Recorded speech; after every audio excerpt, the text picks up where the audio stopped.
primetime Poulton, keep it entertaining. You already knowin', outworking everybody and he don't ever quit. Talking about plenty comics like Graveyard Shift, Sea Dogs, Viking Wolf, USAssassin, doing just what he loves. This is his passion. Bring more value to your dollar. No, I'm not frontin'. That's how just a writer became a moral compass. This is primetime Poulton. This is primetime Poulton. Let's go.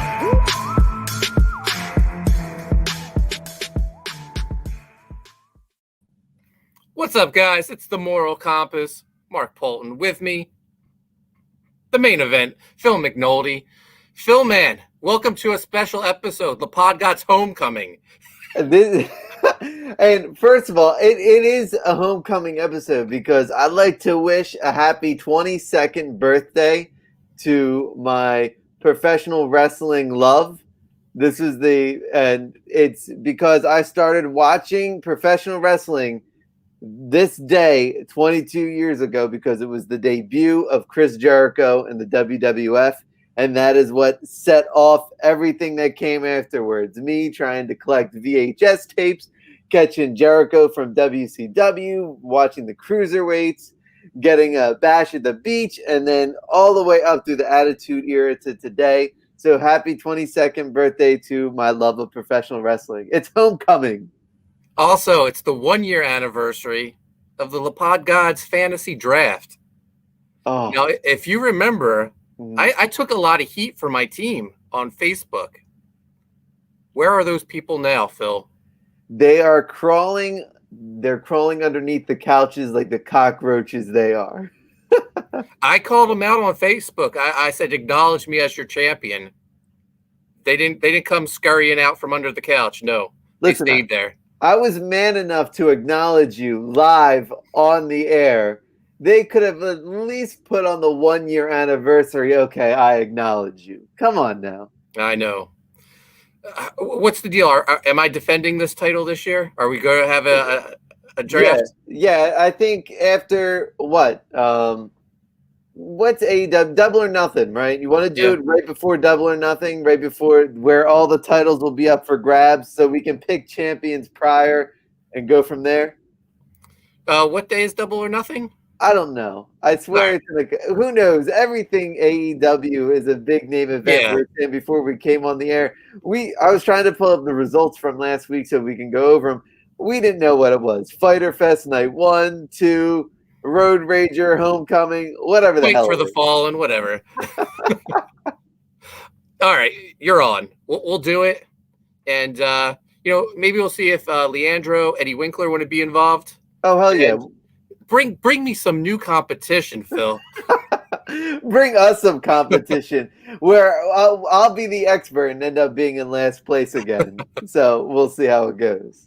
All right, this was a busy week again for pro wrestling, and Phil, I know you have something to say about it. I know you're hyped for this episode because for the first time ever, you actually promoted the show. I promoted it not once, not twice, but 3 times this week. Even so much so that I didn't want to thank my buddy LSG from Ring of Honor, who just posted something. So be on the lookout. August 20th and 21st, he'll be wrestling at ROH. So I'll be there.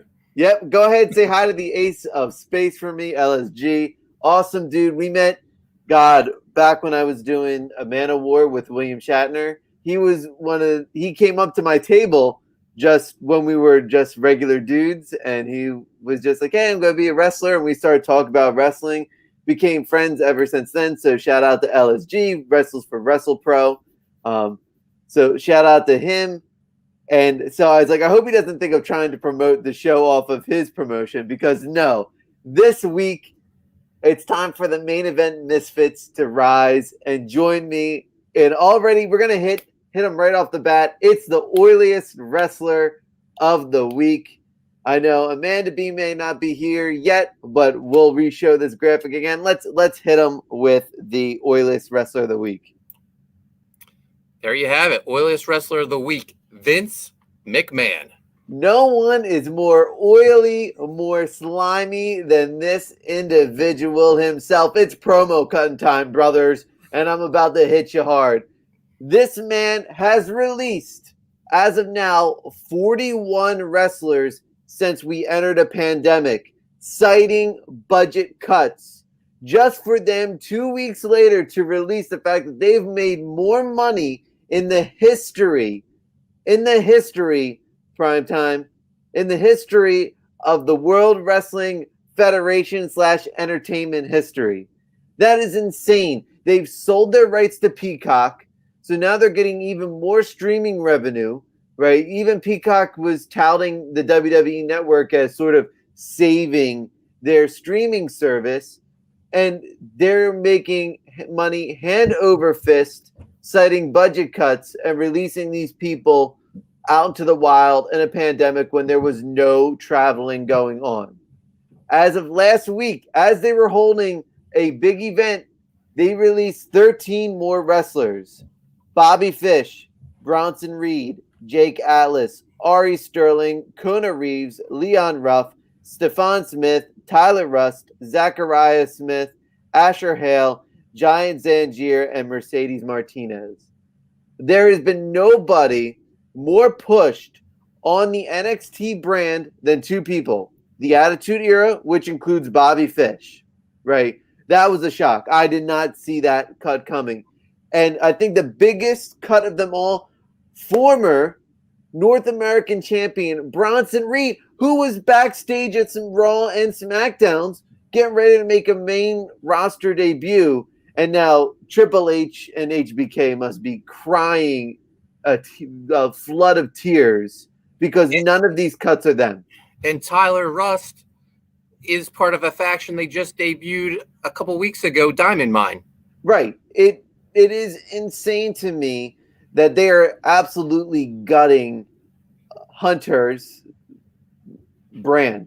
And he's been fighting for that brand. It's been his brand, his baby. And Bronson Reed was made out to be a monster. And now this is apparently word for word, they don't want anyone over 30 or small. No quote unquote vanilla midgets. And they cut Bronson Reed because they said he was small and fat. Like, are you absolutely freaking kidding me? The guy had done nothing but put on match after match, cut decent face promos, which is so hard in today's wrestling world, and carry a belt and give some prestige to it. Because since Keith Lee dropped the belt, right, the North American title sort of faded back, and Bronson Reed was the champion that sort of regained some of its glory, all for him to be cut. So as a 33-year-old man turning 34, who is under 6 foot, I take offense to being small and over 30. Phil, it doesn't matter. You could be over 6 feet tall. You could be a monster like Karrion Kross. You're still going to get buried when you go up to the main roster. I don't understand. And I'm tired of people saying, oh, well, I'm not going to watch Raw, or I'm not going to go support their products. Yet I see new John Cena t-shirts that people are wearing. I see even more t-shirts. I see more Drew McIntyre t-shirts. If you don't want the same old, the same idiots who are saying, oh, Goldberg, he should retire, Goldberg's our old man, are the same people buying the tickets, the $400+ tickets to sit up front to chant Goldberg against Bobby Lashley, against Dolph Ziggler, against Bray Wyatt, who was cut, right? Like, I don't understand. If you are going to not support the WWE because how they treat their employees, these human beings, then don't support the product. I don't watch WWE anymore. I literally go and watch the YouTube highlights from different podcasts. I don't buy any WWE t-shirts. I'm not out to support the product. I bought a Chris Jericho action figure. Do I need another Chris Jericho action figure? Hell no. But it's an AEW figure. It's a Chris Jericho figure with the AEW championship. Like, you want to support the brands that are going to treat your wrestlers that you like so much with class and make them the superstars that they are, which we will talk about when it comes to homecoming with AEW and Malachi Black, because this AEW has hit 1 million viewers for 4 straight weeks. Shout out to them. Shout out to Impact, who has brought Chelsea Green in. Let her wrestle despite having a broken wrist because they didn't want her to lose out on that payday. Is giving talent time to shine.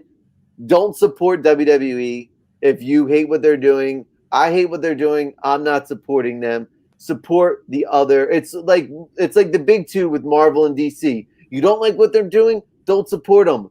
Use that money that you would pay to back an indie promoter. So that's it. Main Event Misfits. Let's rise. Let's stop supporting WWE.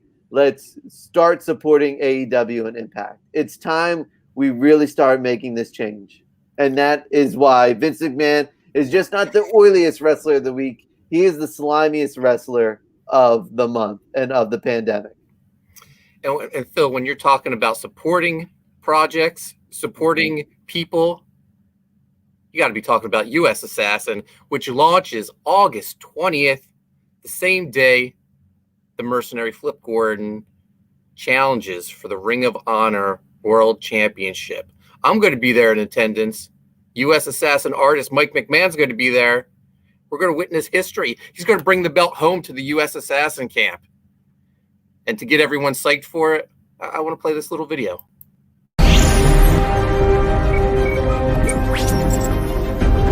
I'm the mercenary Flip Gordon.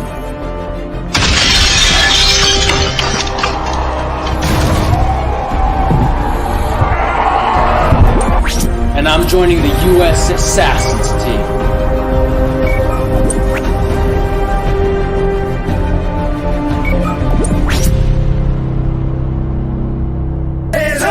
Yeah, this is USAssassin. They bout the action, ready to make it happen. Yeah, this is the elite government task force. Whole team is official. What more could you ask for?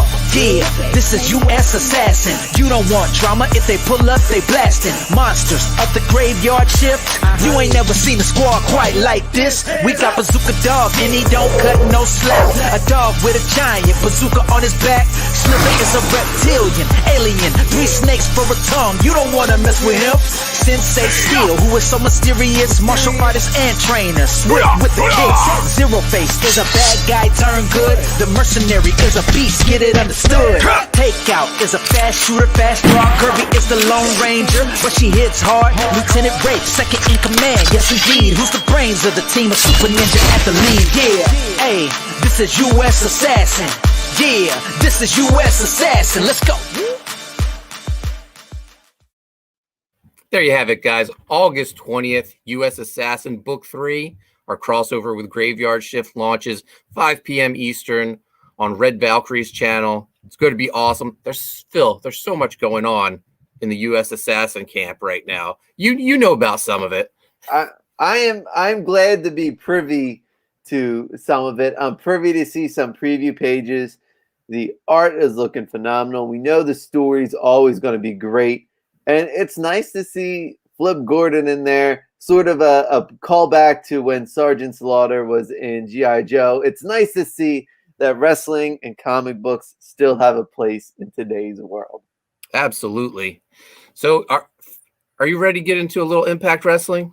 Let's go into it. The main event is hot and ready to go. Misfits rise.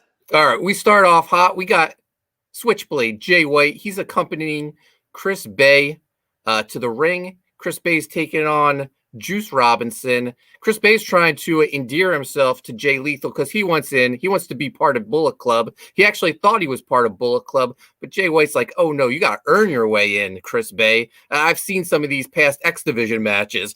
You got to show me something. It's funny. This is a way to rehab a talent. Chris Bay seems to be a talent that's always up and down, up and down. He's running with Raw Heat. You never want to do that. And when you are running with Raw Heat, you're running with the jobbers. When he was constantly losing to Wolf. So I mean, you gotta think about Josh Alexander. You gotta see who your talent is, and you gotta build him back up. The fact that he didn't join Bullet Club right away makes this match have a stipulation. It also say we're going to bring in New Japan Pro Wrestling guys. It's time Impact guys start getting their wins back. We saw Finjuice come in. They were running roughshod. We see Kenny Omega come in. He's running roughshod. You have the Good Brothers, who are Impact Wrestling, but all in all, they're most likely all elite. They're running roughshod. It's nice to see that Impact gets a win over a New Japan star. I think it would be better if it was over Finlay, because I think Juice Robinson is the star of the group. But all in all, great opening match of the show. I understand why they did Juice Robinson, though, because Finley's the one with the match, the title match against Switchblade. We got Leandro in the house. He says he's here. He's here. It's his 13th anniversary, so he had to convince his wife to give him some time with the Pod Gods. Thank you, Leandro, and thank the missus for us. Yes, it's homecoming, Leandro. It's the Pod Gods homecoming. We're celebrating all things professional wrestling except WWE. Yeah, you'll have to go back and listen to an epic rant by the main event. We named our oiliest wrestler of the week right off the bat, and it's Vincent Kennedy McMahon. Oiliest, slimiest bastard in the game. So Chris Bay defeats Juice Robinson. He gets the shirt. He's in Bullet Club. He's already doing something on Twitter that I hate. He's calling it Baylet Club. He has to work his name into everything, and I can't stand it because sometimes Bay just doesn't work. You know, I'll give it to Chris Bay. He is trying to really put that square peg in that round hole, and he don't care. Yeah. It's the Baylet Club, baby. Hicks Villain says he's pissed at Impact. They left Twitch, and he hasn't figured out how their YouTube schedule works. Oh, I didn't even realize that. Yeah, I'll have to look into it. We got a newcomer in the house, Carl. What's up, Carl? Thanks for joining us, man. Leandro says he's freaking dying when that pick came up. Yeah, that might be our best oiliest wrestler of the week. And trust me, we'll probably isolate the rant, put it up on YouTube as well and Twitter. But man, those releases just got me hot this week. All right. Next up, we got Fire and Flavor. They're talking about the rematch with Jordan Grace and Rachel Ellering. Things haven't been going their way lately. You know, it was Jordan Grace and Rachel Ellering were the ones who were, on the ropes. Looked like it was going to be over for them. But no, we'll see later on when they have their match. But, things aren't looking good for Fire and Flavor, which is a shame because they were big favorites of ours. And we kind of knew something was going to happen because as the marks that we are, we knew that Kiera this was her final round of tapings for Impact. So we knew essentially when she was like, oh, what a good tag team partner does. Don't worry. I'll show you what a good tag team partner does. So I thought something was going to happen during that match, but I think it paid off better being after the match. Yep. Leandro says he will be sure to watch the beginning and watch Phil's rant. We got Splat Guts in the house. He says now you can watch wrestling without cable. There's streaming services. There's YouTube. There's Google, the sites that will take you there. Absolutely. So next up, lights go out. The Drama King appears. He has Deonna Purrazzo with him. The fans are chanting, "No one likes you." So the Drama King, Matthew Rabel, I believe is how you Aiden English for all those not in the know. Matt Stryker, I don't know if you watched the Homecoming pay-per-view where Rabel and Deonna Purrazzo won King and Queen, but Matt Stryker, being the professional that he is, he said Rabel needs no aid in English because he speaks so elegantly. This is perfect for him. I love this. This is when he was the Drama King and was named King. This was really good stuff. I love his entrance music. I love how it feels like Phantom of the Opera-ish. I love the fact that they give him the spotlight. He has a crown. The biggest thing is when you're the drama king, you need a crown. I'm all for a good gimmick. Like I'm the one who said I want Sasha Banks, who's the boss. I want her to come out with like employees that like run her social media, make her an actual boss. So I love this. I think this gives a much needed sort of boost to Deonna Purrazzo now that she has because we know that she's like the queen of the division. So now she gets a crown too. Pairing them up together is going to be awesome. They both can cut really good promos. I think her promo was a little long in the tooth this week just to bring out Mickie James, who brought out her next opponent. Yep, so we get a little hardcore country. Mickie James comes out, and she tells Deonna Purrazzo that she has a challenger for her, and it's Melina. This was weird. You know what I mean? I don't know who I was expecting. I wasn't expecting Melina. I'm still not sure if Melina is the right call because Impact has done better, probably better than even AEW has, as establishing Impact wrestlers. This wrestler is an Impact wrestler. This is someone we're going to push as a new Impact wrestler, even bringing back former Impact wrestlers. We had Gail Kim come back. We have Mickie James. And Melina was just an odd choice. And I'd rather have it be what we saw later in the show as it pertains to Su Yung and Kimber Lee. Yeah, Melina's been part of the NWA since basically the rebirth of it with Billy Corgan. So not that surprising to me, but still, I don't know. It doesn't really seem like she's on the level of Deonna Purrazzo, especially when she's, tapping out everyone that she faces recently. I guess it's just another. Well, I mean, and in I guess Impact's defense, the NWA, all their top flight women are basically on AEW. Absolutely. So I think this is sort of like, all right, who we got? No. Okay, we got Melina. Melina will come on in. She's not going anywhere. She's not good. She can job out to an Impact wrestler, which is what I said earlier. I'm glad that it seems like Impact has been putting over everybody else. It's time Impact starts getting their just due. And I think this is a fine matchup. Melina is a household name to most people who watch Impact Wrestling. She was with the WWE for years, had a couple stints, couple runs, was a champion. So this is a good thing to sort of keep elevating Deonna Purrazzo. I guess what you can say is they're trying to bill her as possibly the greatest Impact Knockouts champion of all time. All right, next up, more women. Our girl is back, Taylor Wilde. She's been gone for 2 months, Phil. It feels like an eternity.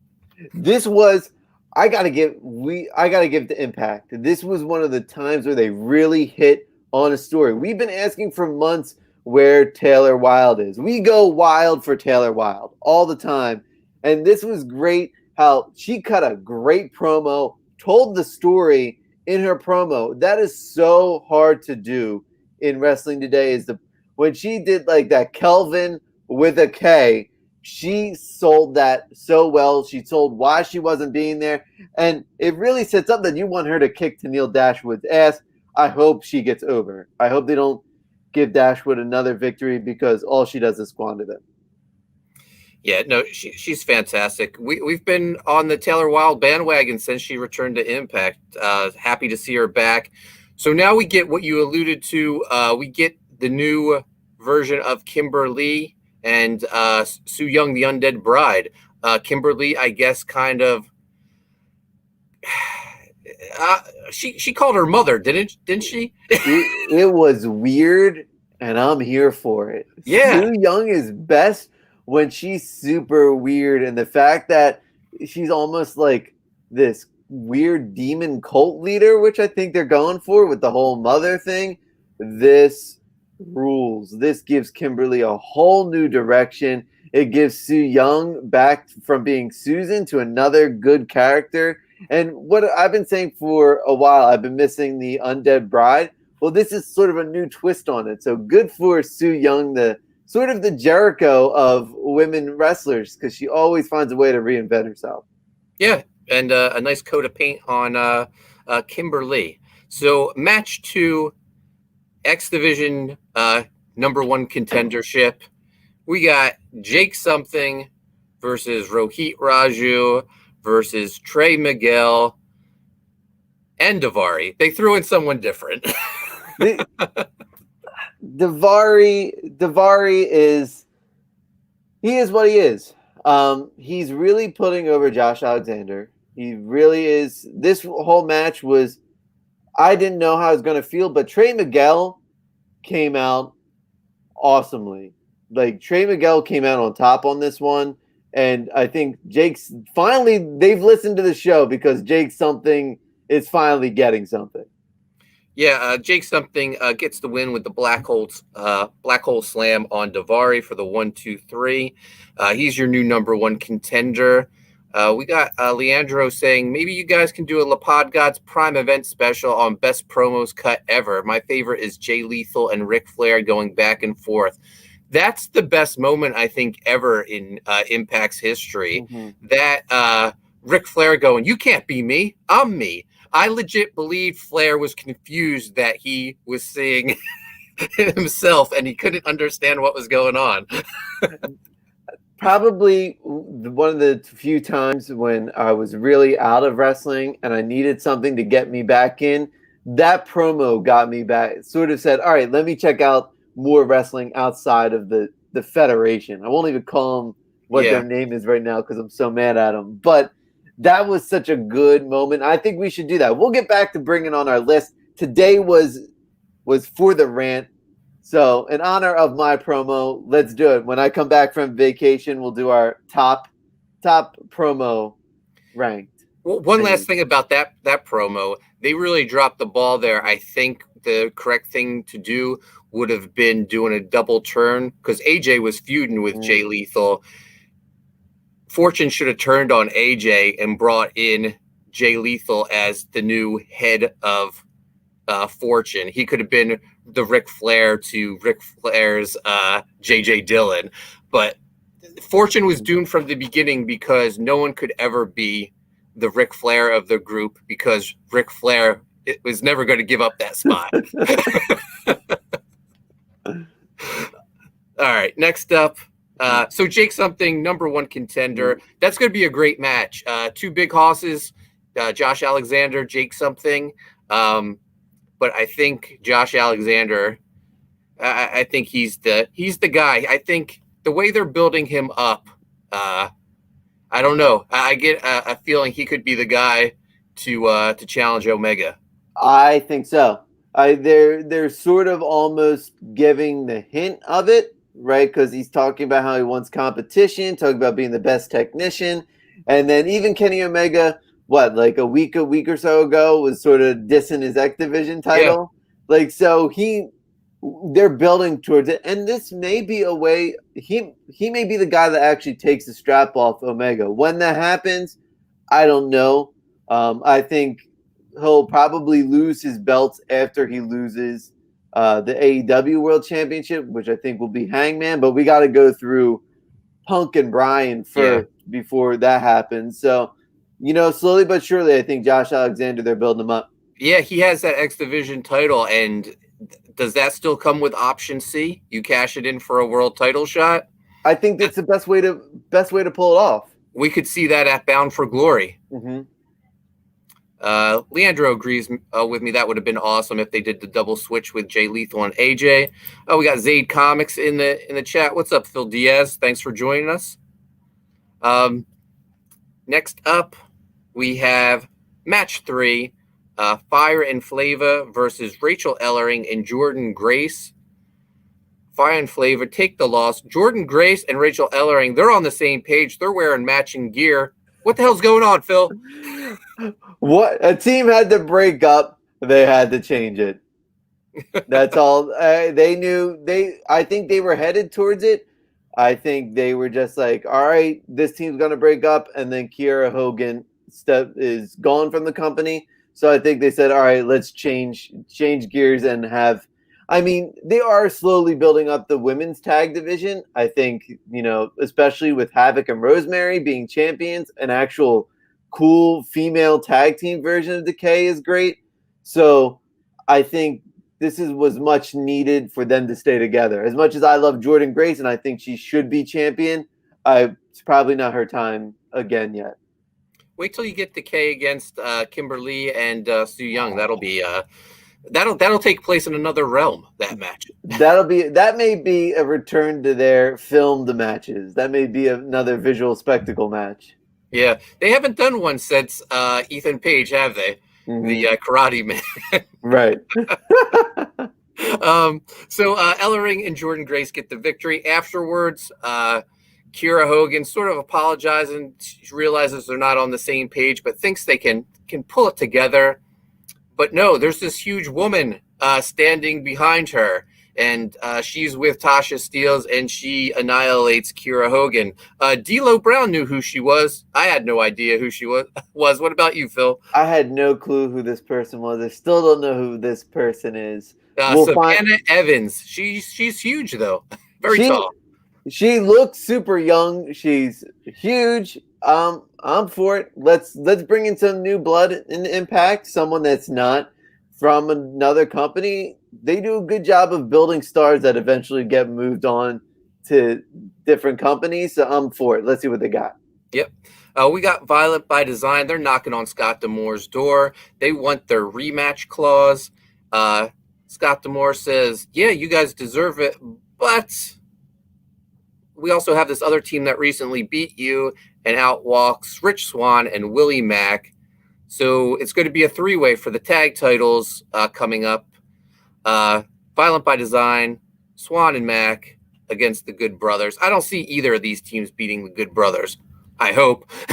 Yeah, I think it's the same. If either way, I was sort of pulled the other way with this. As soon as Willie Mack and Rich Swann came in, I immediately thought, okay, Violent by Design's getting the belts back again, because I feel like they put in another team just to eat the pin, because you don't want to, especially with the Elite being the Elite, who knows what the Good Brothers contracts are, because I think they're probably just working with Impact on a month-to-month basis now, because I really think their contracts are up, but they're sort of just keeping it solid and enjoying their best life wrestling.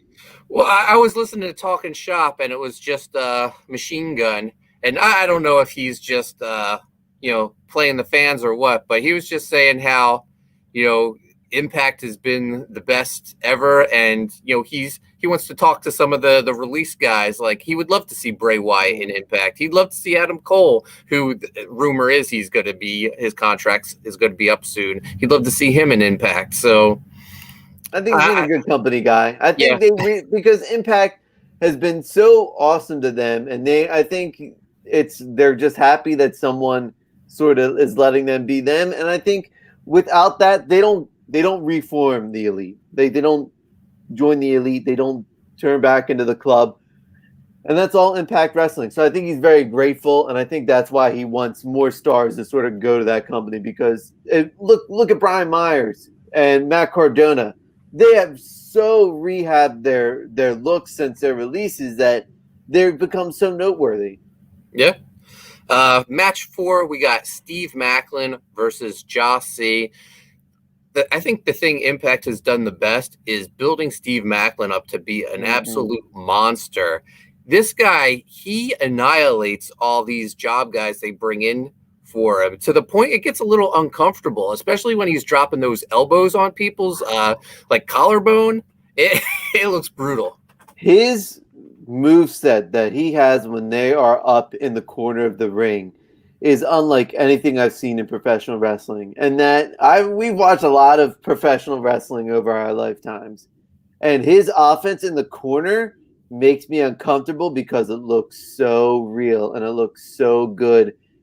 And another case of someone who was let go by the Federation and is just absolutely rehabbing their image. This guy is no longer forgotten. Yeah, it started with those vignettes, which were just so awesome that just established him that he was a badass. Just him sitting at his table drinking whiskey, and he has cool merch. Like all his shirts have like a cool like skull or something. I don't know. They're doing something right with him. It'll be interesting, like to see. He's sort of in a mini program right now with Petey Williams, but it'll be interesting to see like what's that next step for him. What do they see? Like, is sky the limit for Steve Macklin? It is. Petey Williams, good on Petey Williams. I love Petey Williams. And the fact that he wasn't in the contenders match earlier in the show made me say, why is Daivari in here but not Petey? And then when he came out, I went, oh, God, no. Poor Petey Williams is going to get wrecked. And I think that's what Petey Williams is there to do. And he's done such a good job. He's going to make Macklin look even more dangerous as he already is. It's going to be nuts. All right. Next up, All About Me with Janelle Dashwood. Her guest host this week is Dr. Ross Foreman. He doesn't know why he's there.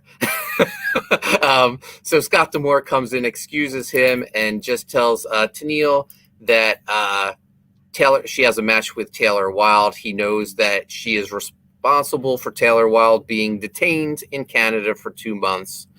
And all the while, Scott D'Amore slapping Caleb with a K in the back, who has the injured neck. Not the best, but...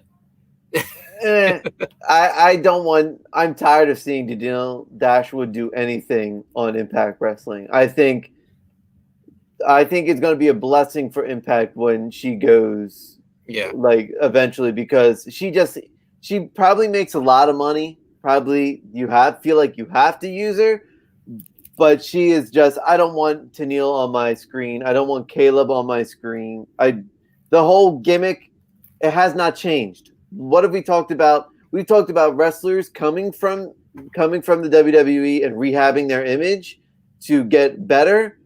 It's the same gimmick, and I'm done, and I'm tired with it. And she's either gonna keep going with it or she's gonna lose her job. So, yeah. So there's just one more thing. It happened a little earlier, but I forgot to mention it before the main event. Rohit Raju is backstage complaining about his not winning the X Division #1 contendership, and he throws his bag, and then you hear Matt Cardona screaming because the bag almost hit Chelsea Green. He wants an apology from Rohit. Rohit doesn't want to apologize. They're gonna end up wrestling. Matt Cardona is the most talked about wrestler in the world, and you have him in a feud with Rohit Raju.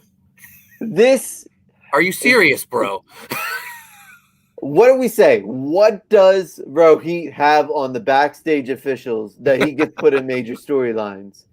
It is beyond me what he's doing. This better turn into a match that leads to another Myers-Cardona match the next pay-per-view, because I don't see where it's going. Honestly, Cardona should be booked with Omega. Belt versus belt. GCW title versus Impact title, death match. Let the new death match king add another belt to his collection. Or Omega takes the belt and gets another collection for his belt collector. No, there's too much heat with Cardona being GCW champ. You can't. Cardona's living his best life. His merch is hysterical. He's doing great. Shout out to Matt Cardona, who had a brief stint on AEW, and good on him. Good on him saying, you know what, I'm not going to sign full time here. I'm not going to do it. And he's been bigger than some of the people who have signed there. So good on Matt Cardona. Yeah, no, he said on his podcast he wasn't just going to wait around for them to offer him a full time deal. So he went elsewhere, and he's killing it. So main event time: Good Brothers and Kenny Omega versus Frankie Kazarian, Sami Callihan, and Eddie Edwards. This was a great match. I was almost 100% positive that Eddie Edwards was going to get pinned in this match. I had to adjust the air conditioning settings in my apartment because I swore hell froze over. Back-to-back victories for Eddie Edwards, and then when you heard Sami Callihan yell, "You're the heart and soul, Eddie," I was. Sami Callihan must be watching the show. I take back every bad word I said about you, Sami Callihan. He is the heart and soul of Impact Wrestling. His upset victory over Morrissey was awesome, and Morrissey just came out shredded again. Yeah. Looking like $1 million. And what a great main event. Impact really did a good job this week. So really good. Eddie has victories over, I think the last time he was, before his feud with Morrissey, he pinned Carl Anderson before in a 6-man match. Then he's the first man to defeat W. Morrissey. And now he just defeated the Good Brothers and Kenny Omega again. Quit toying with me, Impact. Give us Eddie Edwards and Kenny Omega. You know what? I think that's where it will lead, and I think it will probably lead to Morrissey interfering again. But I'm all for it. Just keep giving us dream matches with Kenny. Leandro says, "Are you kidding me, bro? Should be a new segment rant for the pod gods." I stole it from Matt Cardona. All right, so that does it for Impact. Overall, good show. I love the new characters, Kimberly and Sue Young. Macklin is killing it. They're building up. It seems like they're building up Eddie Edwards. Everyone was Brian Myers and Sam Beal on the show this week? No, they weren't. Neither was Moose. But they were talked about. Brian Myers is going to be in the Battle Royal next week, so later this week, to see who the number one contender for the Impact Championship is going to be. There you have it. All right, let's talk some AEW. So, AEW is going to start out with the man, the myth, the legend, the GOAT, the greatest of all time, Chris Jericho, in Chapter 3 of the Labors of Jericho. They brought Juventud Guerrera out to wrestle Chris Jericho, and I was scared. Primetime. The first 2 minutes of this match looked awful. You know what? It's not how it starts, it's how it finishes, and the finisher was awesome. So, Hoovy looks good, man. This was so when Jericho had to win from a top rope maneuver, sort of hearkening back into when he was part of the Cruiserweights division.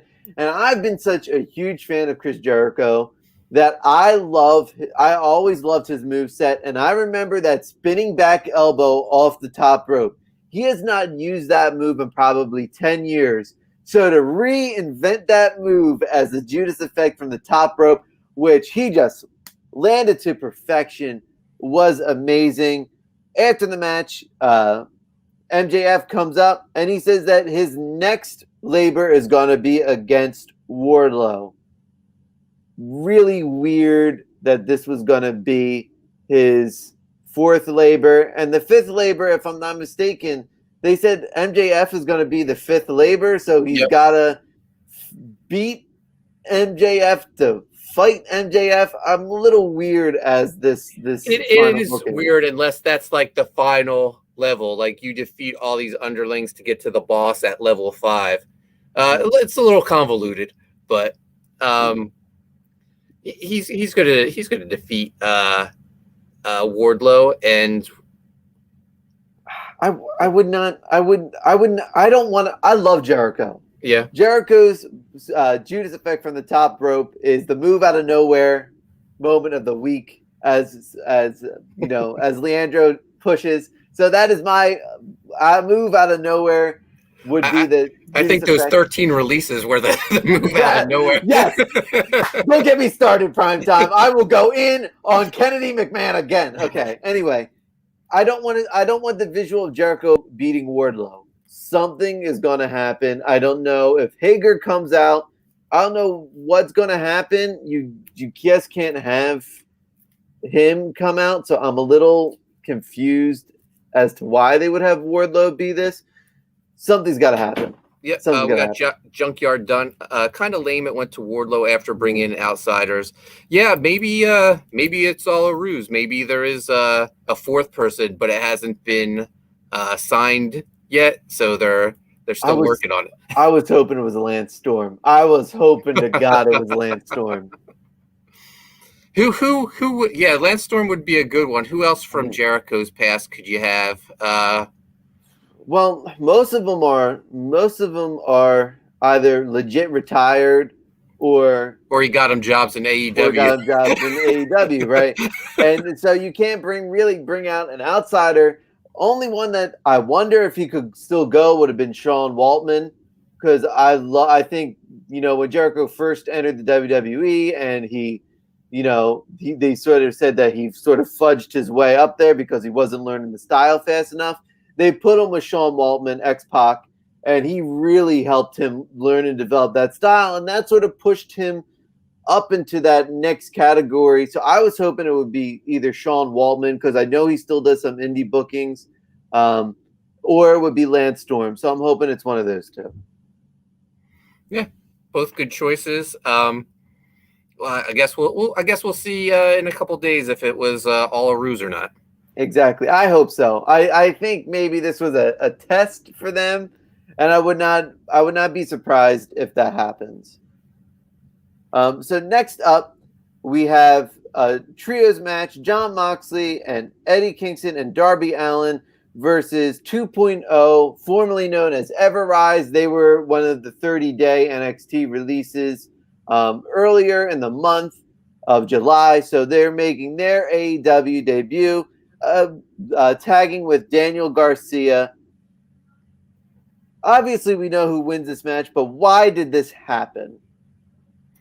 I don't really know. I love seeing Everrise on TV. I enjoyed them on 205 Live. I thought they were funny. I enjoyed their YouTube show as well. And I thought they were great in the match, especially like marking out over Sting. Wait, you're the real Sting? That killed me. I love that. That was 2.0 is going to be hilarious. They're going to be, I think the one thing that Dark Order sort of went from comedy act to serious act to sort of being this, they have to be comedy to be taken seriously sort of thing. Because that whole cowboy package from the week beforehand really, I think, elevated them. But 2.0 can be your comedy shtick. Them versus Best Friends when Trent gets healthy is going to be something I want to see on my television. Yeah, that would be awesome. Yeah, so I don't think there really was a purpose for this. Mm-mm. Maybe Moxley and Kingston wanted it just so at the end they could do the Wolfpack pose with Sting. I probably this was a lot of fun. We know Moxley loves his favorite wrestlers. He loved Jake the Snake Roberts. It's why when he was Dean Ambrose and he was with the Shield that he got the snake on him. Right. I think it's all about smile on it yeah. I think it's all about him saying these are the wrestlers I love and want to work with. So I thought it was for a match I didn't care about and was wondering why it happened. 2.0 really stole the show for me.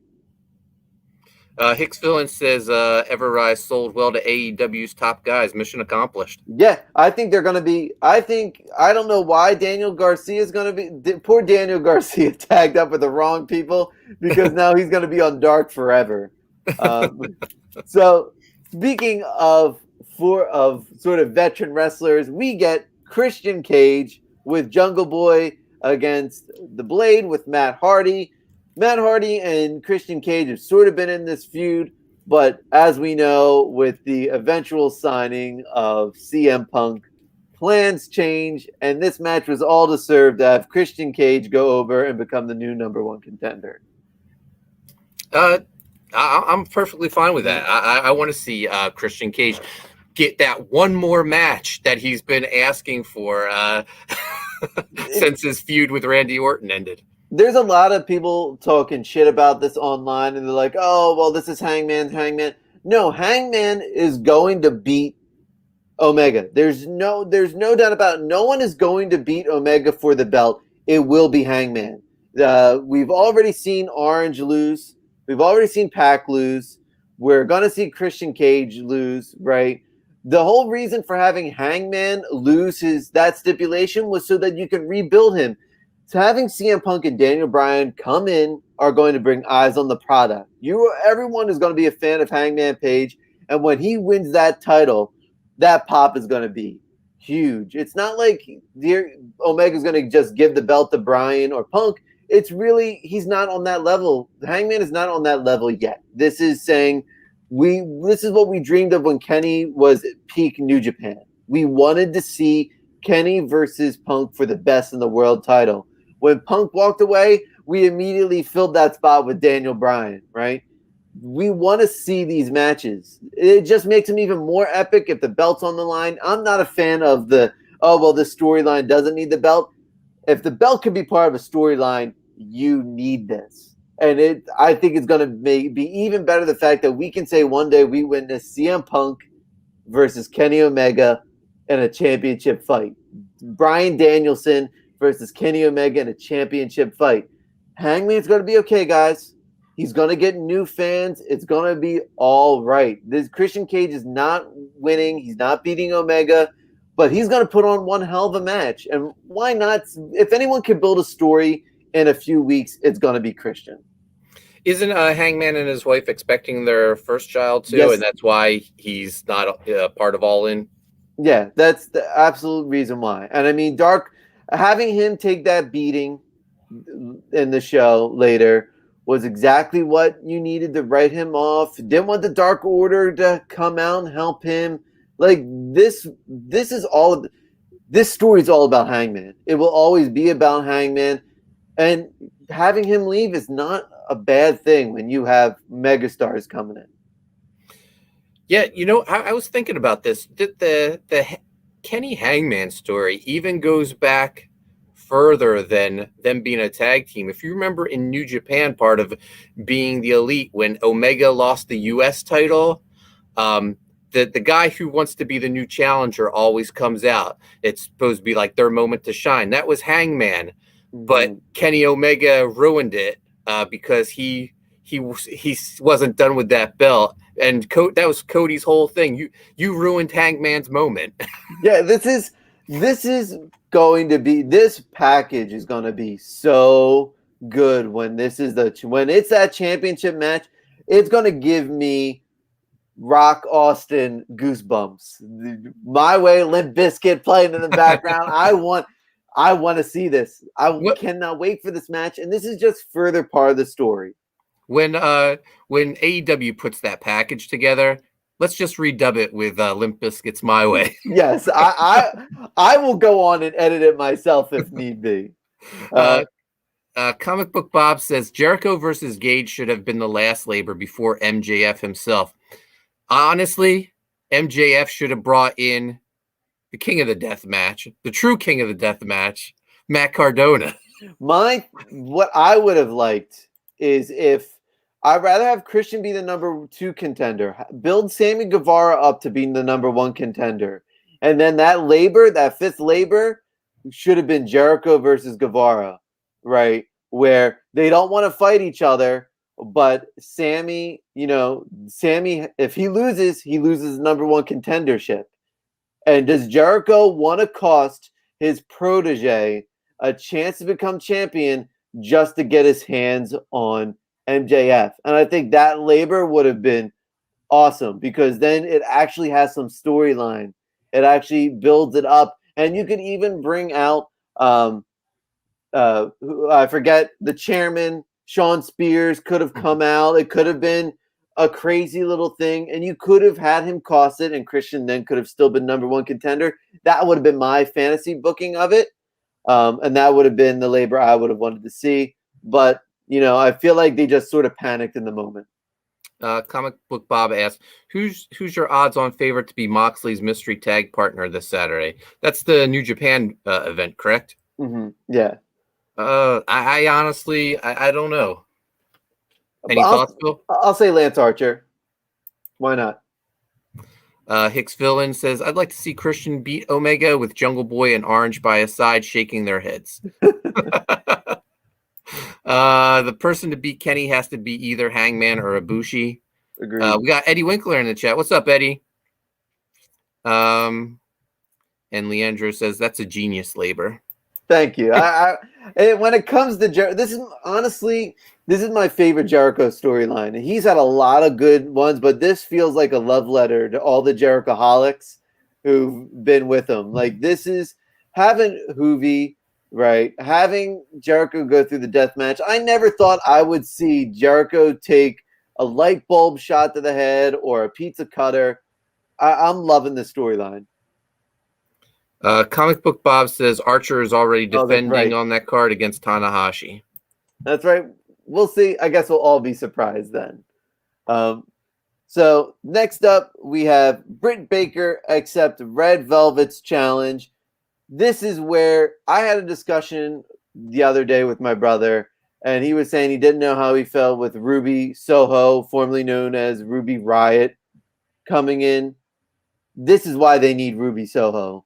When Red Velvet is your challenging Britt Baker for the championship, that's when you need to know this is where you need to build up your women's division. They have to stop trying to make Red Velvet a thing. Mm-hmm.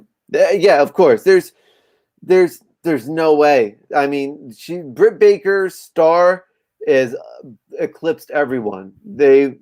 They had Rio in there. They've had everyone you can imagine go in there, and they just don't hold their weight against Britt Baker. Britt Baker's not the best technician in the world, but no one can hang with her on the promos. That's the reason why she's champion. So I'm expecting Ruby Soho to do great things in AEW. I'm expecting a lot of female talent I'm expecting Mercedes Martinez to probably go to AEW. So I'm thinking the rise of the division will start happening. And I think this is the tipping point where, if Red Velvet's your number one contender, you really just got to start all over again. Comic Book Bob says there's a lot of AEW Impact crossover on this weekend's card. I think since it's for the Impact tag titles, it could be Sami Callihan. Yeah, that could be it. Moxley and Callihan definitely have history. Ohio guys. Glacier Mountain Comics says, I wish Britt Baker was my childhood Tooth Fairy. Who doesn't? So next up, we alluded to this earlier. I think it was the Elite beats down Hangman Page. This is all about the bigger story. I love the way Frankie Kazarian is staying. He's never been more relevant since his TNA days. This is really good stuff. Really, I love the way AEW is pulling an Attitude Era style storytelling. When these storylines intermingle and meet in the middle and they really just bump up everybody in it, this is the way to go. This is what Hangman needs to be written off TV while his wife gives birth. This only wants you to root for Hangman when he comes back. The Dark Order honoring their wishes. And honestly, that tag team championship match, the Dark Order versus the Good Brothers, is going to be really good because now they're just fighting for more than the titles. Yeah, it was great with Stu and Uno holding back the rest of Dark Order. They were so passionate. They wanted to help their buddy, but Uno and Stu were like, no, we have to respect his wishes. Who knows if Bray Wyatt comes in and takes over the Dark Order? But I think he has this Cult of Wyndham thing he's sort of trying to put in there. He's AEW bound. He's going to absolutely kill it. And I do not worry about him considering the main event later in the night. So next up, TNT Championship match, Lee Johnson versus Miro. Is Miro taking the spot as the best TNT champion? Yeah. I don't think there's no doubt to it. This Redeemer gimmick, every week he adds a new wrinkle. The fact that he is thanking God for his ability and his good looks and everything, and the way he presents it like to the Lord after he won this week, Miro is absolutely. This is what Miro needed. And then afterwards, he like almost cradles his victims afterwards, and like it's good stuff. Miro, this is great. I mean, Lee Johnson, this is Lee Johnson's best match too. They almost had me bite a few times, but Miro is just so good. So next up, we had the Bunny versus Leila Hirsch. Surprising? Honestly, the way they book Bunny, not surprising at all, and especially since it was for the #1 contendership of the NWA Women's title. Mm-hmm. And we had the champ here there. What's her name? Camille, absolutely. Just so you could have the height, just show the difference between those two. It was something else. That's my first time seeing Camille. Shit, she is awesome. I'm excited for this match. Yeah, she was from since the beginning of the relaunch of NWA. She was Nick Aldis's insurance policy, so she seconds Aldis to the ring all the time. Yeah, she's fantastic. And what I loved about AEW, their shows are great when you get to the main event, when you feel like we're doing a podcast on it and we get to the main event, because they speed by. Like, they just hit you one after one after one. Main event, Malachi Black versus Cody Rhodes. Apparently, Malachi Black has had this mask forever, but didn't want to break it out because he knew the WWE would copyright it. Yeah, smart move. It was fantastic presentation. He looked great. And this was, for all intents and purposes, a squash match. He destroyed Cody. That single foot pin, I made Black. If he wasn't a star with the creepy death metal music and the mask and the silhouette and the fading to black, he's in a different spot of the arena. Fading to black, comes back, he's on the top rope. Fades to black, he's sitting in the middle of the ring. Oh my God, this was awesome.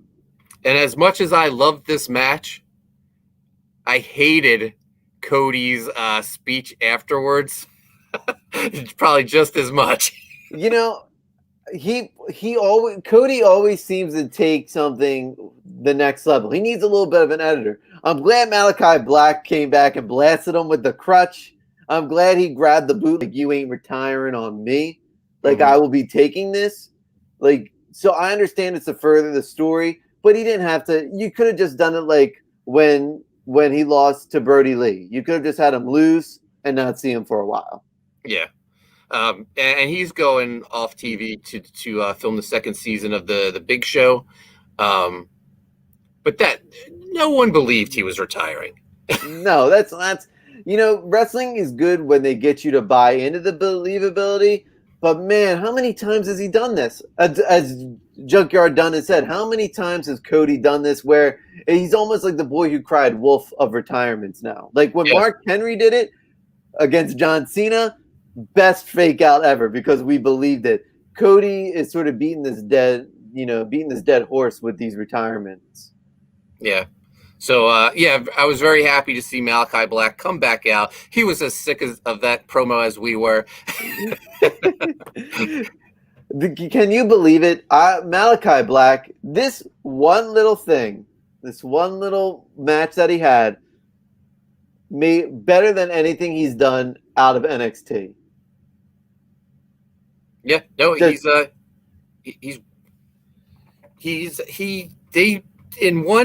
in one episode, they made him a bigger star than WWE NXT did for how many years he was there. Mm-hmm. I mean, this is why our oiliest wrestler of the week is Vincent Kennedy McMahon. Yeah, it's why he is just not the oiliest. He's the slimiest wrestler, just not of the week, not of the month, not even of the year, but since the pandemic started, it all goes to VKM. So Hicksville made a good point. Only QT Marshall should be the only person to retire Cody. I would love it. What's the odds of QT Marshall being picked in our draft? None. No, he'll be a free agent waiver wire that somehow he'll win some weirdo championship on Rampage, and he'll get all these freaking wins. He'll be on there. Leandro says, wow, so Wyatt is officially the last of the Wyatt family in WWE. If he goes to AEW, dang, AEW is leveling up big time. Yeah, all in time for their big show that they're adding on Fridays. Yeah, it's gonna be great. I'm loving.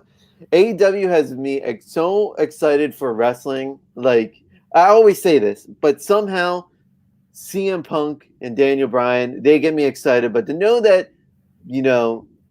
formerly known FKA Bray Wyatt can be the creative genius that he is and just make it even better, it's going to be great. Yeah, and Bray Wyatt, when he comes wherever he goes, he doesn't really need a new name. He's Wyndham Rotundo. Right there. He's named after Barry Windham, and his dad's Mike Rotundo. Like, right, he's just his name has always been great. Like why would you change? Like Husky Harris, why would you kill that guy? I don't think anyone has a better love, like a next generation love of wrestling. Maybe Cody, right? But Wyndham just absolutely loves it. This is all about it. Do you remember the original NXT when it was the game show? Mm-hmm. Cody was Husky Harris's pro. My! And I don't know if you remember it, but there was times where I felt like Goldust was doing guest commentary, and I feel like he was shooting on Cody, saying Husky Harris is outshining you right now, stuff like that. I'm all for it. I think it's is Rampage an hour long, 2 hours long? It's a 1 hour show. Comic Book Bob says the new show is supposed to be fewer promos and more matches. That's a big up to me. I'm more of a in-ring action guy. Yeah. So look, it's going to start as 1 hour, but when the ratings are fantastic, I think they're going to want another hour. I think it's great because it'll set up. They can use Dynamite to set up matches for promos, and then you can watch all of them unfold on Rampage. That's why we can see Ricky Starks. That's why we can get Brian Cage. All these guys that we're saying we can get. Apparently, Ethan Page's contract with AEW was only a 6-month contract, so you need to boost all ego since he's so good. Like, use Rampage as his spot. Like, start moving away from Dark and start using Rampage as a way. Use Dynamite to set it up so we can see all the matches on Rampage. So that'll do it for this week. Phil, man, lots going on in the wrestling world. It is such a great time to be a wrestling fan. Oh, absolutely love it. There's nothing gets me more excited than really good professional wrestling, and AEW is turning great. I'm so excited. I'm going to be on vacation for the next 2 weeks, but I'm gonna try to sneak in that Chicago Rampage episode because I got to see CM Punk. Yeah. You'll be watching. You'll be on your phone. Yeah, I will be. So Phil, where can people find you at? You can find me on Instagram and Twitter at Animated Phil. You can go to Facebook, which is Animated Phil Art, and you can find my artwork to support my Etsy shop in the link below. And you guys can find me on Twitter and Instagram at Coney Waves. Make sure you subscribe to Primetime Poulton. Hit the notifications. Viking Wolf, I haven't mentioned that yet this week. We're only like $300 away from 30,000. Incredible. I'm going over print files. I'm going to be ordering the book soon. Also, USAssassin Book 3 launches August 20th. We'll have to do a special La Pod Gods episode of that at some point. And just talk about the book and talk about wrestling. But anyway, guys, everyone in the chat, thank you for joining us. We will see you when Phil gets back from vacation.